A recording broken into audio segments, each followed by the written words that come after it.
Worldwide, scamming is a multi-billion-dollar industry where these criminals mainly operate in the shadows and stealthily try to separate others from their hard-earned money. However, some scammers are far less intelligent than that and do things out in the open, sometimes leading them to get caught on camera, tracked down, and even arrested. Here are some such scammers that were caught in the act. 15. This woman worked in a team pretending to be a realtor and scamming many who would be homeowners out of their money. She managed to get away with $24,000 from all of her victims before she was finally caught. From the look on her face during her mugshot, I don't think she really cares or feels bad for what she did. Let's hope she gets a long time behind bars to change her mind. As a matter of fact, the woman at the center of all of this, she actually turned herself in to Homestead Police after her family saw this story circulating on social media. I want to go now to the woman that we just mentioned there, Priscilla Marie Contreras. We learned in court today that Contreras took a total amount of $24,000 from all of her victims. Now, authorities say these two that you see here, as a matter of fact, we have Yolandi Diaz and Deanna Sir Bravo, remain at large. They're believed to be involved in this scheme. Now, Homestead Police say that Contreras would pretend to be a realtor and then lure her victims to vacant homes. It all happened via social media. It's Diaz and Bravo that would then pose as homeowners and collect the money.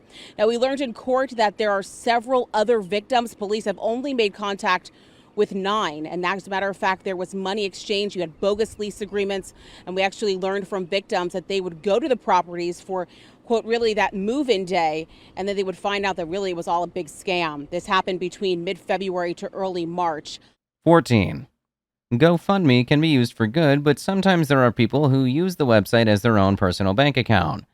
This one guy did just that. He intentionally injured his own dog and posted a sob story to GoFundMe asking for help with medical bills. This is just wrong on so many levels. Not only is he cruel to animals, but he also is a dishonest scumbag as well. Raise money from a GoFundMe site. Reed Herjo made this claim about his 13-week-old puppy, Atlas. Myself, Atlas, and a friend were in a severe hit-and-run accident when someone ran a stop sign. Both his back legs are broke, he claimed on GoFundMe. People were so moved, they sent in $14,065. Turns out there was no car accident. Police say the dog's legs were broken when Herjo kicked him. 13. You would expect that for all the fees and hidden charges, that your bank of all places would have your back if you become the victim of a scam, right? For these scam victims, the pain and suffering felt like it would never end when their bank blamed them for fake checks when they fell for an online job scam. Economy at the time, I was ecstatic to have a job as a student where, I wasn't making much at the time. To work for the company, she was told she'd need specific office equipment. So she was sent a check for almost $3,500, told to e-transfer that money to an office furniture company. So she did, but it turns out it was all an elaborate scam. The real Aritzia had nothing to do with it. 2 days later, the check bounced. Shock and disbelief, just clutching my computer thinking, what am I going to do? Hotchkiss says she trusted the money was there because she saw the $3,500 in her account for 2 days and stay there until she e-transferred the money. TD said it was Hotchkiss's fault for cashing a fake check, but did offer to put a hold on future checks until they've been verified. I don't understand why this isn't a regular policy for every customer. This would prevent everyone from being scammed. 12.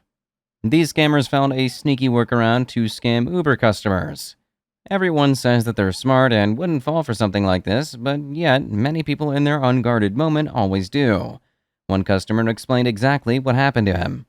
I always say I will never fall for it. James Carvalho was leaving on a business trip Monday when he says he called an Uber to get to MIA. He says the driver who accepted his trip messaged him through the app asking for his phone number, and he didn't think much of it, since it can sometimes be hard to find the pickup spot for his high-rise on Biscayne Boulevard. Then he got a text with a 4-digit security code from Uber and another message from the driver through the app. There's a message saying, I need your security code, your 4-digit code. Thinking Uber instilled a new security feature, I sent them the 4-digit code. Then he gets another code through his email and passed that along as well. But that's when Carvalho knew something fishy was happening. I couldn't believe I fell for it. I knew something was up. Went to Tried to open up the Uber app, couldn't get anything. The scammer changed his password and the email address on the account and put in two-factor authentication, so Carvalho was totally locked out. Then, the scammer used the Amex Carvalho had stored in the app to give the driver a nearly $200 tip on what was supposed to be a $6 ride that Carvalho never got. 11. This California man was tricked out of $200,000 in a clever scam that you wouldn't have seen coming. They arranged to meet him and walked him through an elaborate story of how he would become rich if they could turn their money back into regular money. This whole thing was uncannily bizarre and shocking that they put so much effort into this scam. 32-year-old Dominic Parento says he lost $200,000 of his family's savings in an alleged scam that's so bizarre, it's hard to imagine that anyone could fall for it. But he did. They just made me feel so comfortable. The way they talk, their etiquette, their dress, the fact that we were meeting in big public areas. He advertised on Craigslist looking for a buyer for his family's restaurant in Dinuba in Central California. The ad was answered by men who said they were from Paris and had the cash, but there was a catch. The money, supposedly in this big duffel bag seen on security video during a meeting, had been dyed white in order to disguise it, they say, as plain paper, while it was moved from Europe and hidden. All they said was needed to turn it back into real hundreds was a chemical treatment, but that process cost money. If Dominic paid for that up front, all that cash was his. I believe that the paper was real $100 bills that had been white or marked or changed over, and so that these $100 bills would in turn turn these back to real $100 bills. 10. Seeing a pregnant woman begging on the streets holding up a sign can pull at anyone's heartstrings. You'd have to be a very uncaring person not to be tempted to help out and maybe toss a couple of dollars their way. This woman, however, is not in need. In fact, the only thing she had on her mind was scamming as many people as she could. When she was done for the day, she jumped in her brand new Mercedes Benz and drove off. Right there on the corners, Melissa Smith said she saw this pregnant panhandler and her son at this Eastlake Plaza every weekend. I felt bad. I mean, there's a pregnant lady with a little boy and is down on her luck. The dad comes out on the weekends and stands with them. She held a cardboard sign. Please help. And plenty of people did. Lots of people giving the money. Smith said she was getting gas when she saw the couple at the usual spot. They were leaving and I noticed they went into a Mercedes Benz. And I thought, wow, a Mercedes Benz? She shook her head, got in her car, and drove away. Lo and behold, they were in front of us. And here they are, counting money, laughing. Their little boy's not in a car seat or a seatbelt. He's all the way in the front seats with them. Smith watched them drive to another plaza on Bonita Road. She sits there with the sign. He goes, parks the Mercedes, and they put up the sign, and not less than 5 minutes, here she is getting money from all these people. She took pictures of the woman and little boy. She said the woman saw her. And next thing I know, she picks up this big boulder about this big, goes over her head. So I don't know if pregnant people can do that, but it was pretty big, over her head and coming at me with this rock. 9. This next set of scammers are targeting the elderly. They tell a sad story that they need to sell the gold as quick as possible in order to get food, sometimes even using children as props to sell the story. That have left people out of thousands of dollars. It's very sad, but it happens. Chula Vista police say the suspects are using several tactics, either telling the victims they're selling gold because they need money for food or to get home, sometimes with young kids in the car. The gold turns out to be fake. Other times they will offer the fake gold at a lower price in exchange for the victim's jewelry. It's very sad. We have a lot of people come in that think that they helped somebody and walked away with something that they can sell and make money on. The third tactic is asking for help, and then once the person goes over to the suspect's car, they forcibly take the jewelry off. This is the tactic they use. They ask for, help, and people are good-natured, so people will give them money. 8. For this next couple, their American dream quickly turned into a nightmare when they wired almost $800,000 to what they thought was their property agent, but instead sent it straight into the hands of a scammer that was more than happy to take it. 1-year-old Declan is the only one who can keep his parents positive. Otherwise, Kevin and Nicole Knorr are tormented. We can't sleep. I mean, last night. You had a nightmare. The couple is living a nightmare. They're staying with family in Solana Beach at a time they thought they'd be living the American dream. All of this was for him, the house with the yard and the schools and, so he could have a sibling. But instead, their $775,000 down payment, 60% of the purchase price of a Carlsbad home, wired to a hacker posing as their escrow agent. Then we get a phone call. Where did you send your wire? I said, to you guys. What do you mean to you guys? Stunned, the Knorrs went to the FBI and are now retracing their steps.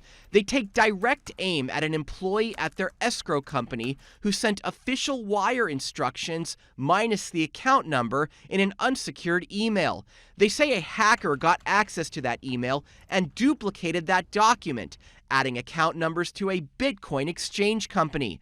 Nicole says the bank never caught it, and escrow didn't alert her when she called to say she sent the money, even though they'd never told her where to send it. In that critical time, Nicole says the transfer could have been stopped. They called back. They called back to tell me what time the notary would be here the next day to sign our loan docs. The couple now reeling, seeking their legal options, looking back on how something like this could happen. 7. Credit card scammers aren't anything new, but it is rare that we get to see them caught in the act. In this case, cameras were rolling when these credit card scammers were caught using card skimmers to make copies of their victims' credit cards. That info to clone your card and spend a fortune. This burger stand bandit in Boca Raton got caught, pled guilty, and is on 2 years probation. Police say he was stealing the credit card digits of up to 70 customers every single shift. They came in for a McFlurry and drove away with their bank info fleeced. 6. How low of a person do you have to be to steal money from old people? This scammer was just one of those lowlives that stole almost $100,000 of lifetime savings from an 82-year-old woman. Despite this, she stays positive and still keeps a smile on her face. It's hard to not get completely enraged after seeing things like this happen to elderly people who don't know that they were being tricked. After all that you've been through. The nights are hard, and when I'm waking up in the morning, they're very hard. So I get a cup of coffee and then I'm off and going. She can still have a grin on her face after she says she was scammed out of her life savings, $98,000. It's horrible. I have the email address of the scammer. It happened in late April when she was closing on a new property in Sunrise. At closing, she got an email from who she thought was her attorney with wiring instructions. It had the wire transfer instructions, had his name at the top. It turns out it wasn't her attorney, and the money is now gone. She has filed police reports, but now has no place to call home. I'm homeless. 5. Internet thieves can even target job hunters. This pair of women were caught in a scam when they were looking for jobs online. I get it, the prospect of working online is very alluring, but most people need to pay close attention when job hunting on the internet. Scammers see this as a super easy way to make some quick cash. For former gymnastics coach Jeannie Blish, it was a way to work from home and make some extra money. We have grandchildren up in New Jersey, and I like to buy things for them. So just something to just have extra cash to have some fun with. Scrolling through Facebook, she came across a job post and applied. You see a ton of work from home stuff. I'm nosy, I click on it. She went through a seemingly normal interview process and landed the job. That's when she followed instructions and sent them a picture of her ID until she came across some red flags. $9,000 was the invoice for the materials that they were going to buy, and she said that they would send me the money to purchase Apple Pay cards, to buy the materials that I needed. Then I knew. Blish quickly cut communication and contacted her bank. A few houses down, Carol Duncan wasn't as lucky.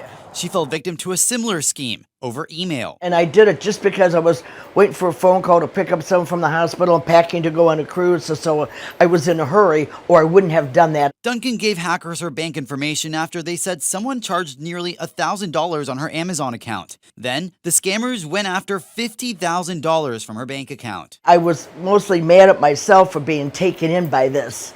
And I think everybody should be warned, because I think they're doing this to a lot of people. 4.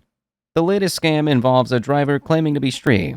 Have you ever heard of the "Help Me, I'm Rich" scam? These target drivers who fall for a well-dressed family man claiming to be a rich foreigner who has lost all their money and needs help. If that doesn't work, they then try to offer them fake jewelry in exchange for cash.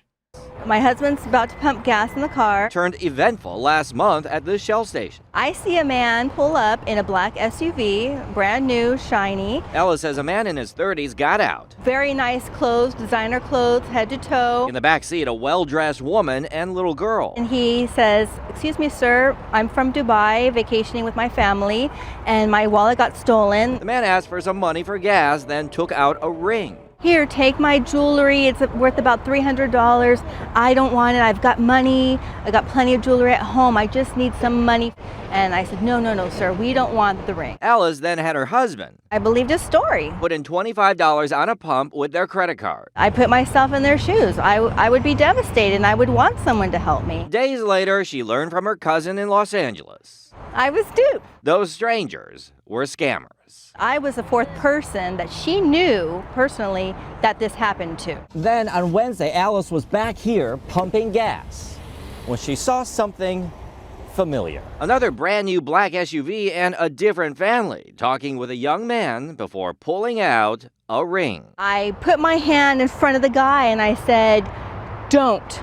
You should be ashamed of yourself. I know what you're doing. It's a scam." The SUV sped off, leaving behind. Well, it makes me angry. It's a giving season, and they take advantage of that. 2. A scammer from Jamaica made a big mistake when he chose the wrong people to target. The phone scammer was captured after calling a former CIA, FBI director and his wife.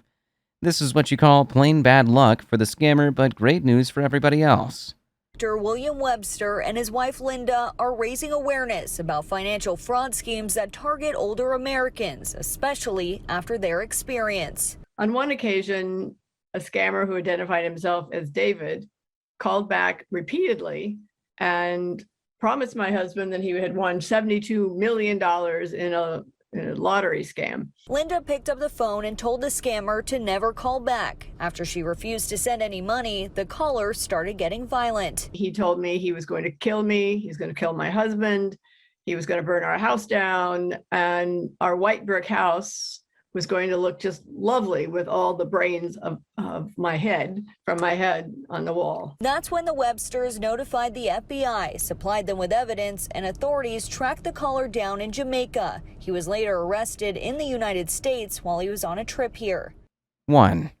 A Massachusetts woman, after keeping silent for years, shares her story of how she lost $27,000 in a scam that targets seniors. They tricked her by telling her that she needed to pay taxes and fees first in order for her to claim a large lottery prize. The prize obviously was fake, but managed to trick her into handing over money in order to get the prize money she would never see. I was flying high with all the things I could do. I truly believed that this was going to be mine. In 2013, Joan received a call that would change her life. She was told she'd just won $2.5 million in the lottery. All she needed to do was pay a lawyer's fee, some taxes, and the money would be hers. Not only could I get out of debt, but how could I help this one and how could I help that one? When they asked her to put $400 on a money pack card, she did it. When they told her to wire money, she did. But the calls and the payment demands kept on coming. Joan was told each one would be the last, and then she would get her millions. I was late for school many times because I would run down to get it out really early because all I had to do was send him $150 and it would get this thing rolling. I believed him because he was so believable. He was so believable. He had the name of all the restaurants in the area.